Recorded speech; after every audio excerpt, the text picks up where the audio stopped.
जय श्री राधे कृष्णा। रिश्तों में बैलेंस, संतुलन होना बहुत ज़रूरी है। बिना संतुलन के रिश्ते नहीं चलते। यह बात प्रकृति भी हमें सिखाती है कि संतुलन ही जीवन का आधार है, यानी कि लाइफ की फाउंडेशन बैलेंस पर ही टिकी होती है। बैलेंस ही रिश्तों को स्ट्रॉन्ग और ब्यूटीफुल बनाते हैं। जैसे एक पेड़ को मजबूत बना रहने के लिए उसकी जड़ों और शाखाओं का संतुलन चाहिए होता है, वैसे ही रिश्तों में लेन देन का संतुलन होना ज़रूरी है।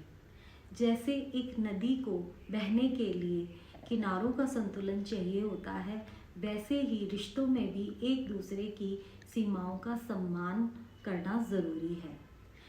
वो कहते हैं ना, जीवन एक गाड़ी है और जीवन साथी उसके दो पहिए। दोनों में बैलेंस होना बहुत ज़रूरी है।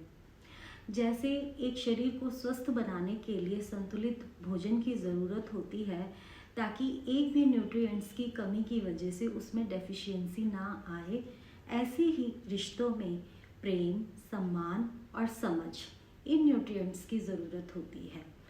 और इनमें से एक चीज़ की भी कमी होने के कारण रिश्ते बीमार हो जाते हैं।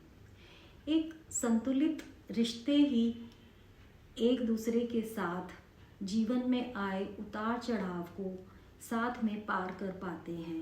वो एक दूसरे को सपोर्ट करते हैं और आगे ग्रोथ देते हैं। तो अंत में सबसे ब्यूटीफुल बात यही लगती है कि एक संतुलित रिश्ते एक बंधन में बनते हुए भी वो एक दूसरे को आज़ाद रखते हैं, उसको फ्रीडम देते हैं। तो स्वस्थ रहिए, मस्त रहिए, जियो और जीने दो। जय श्री कृष्णा।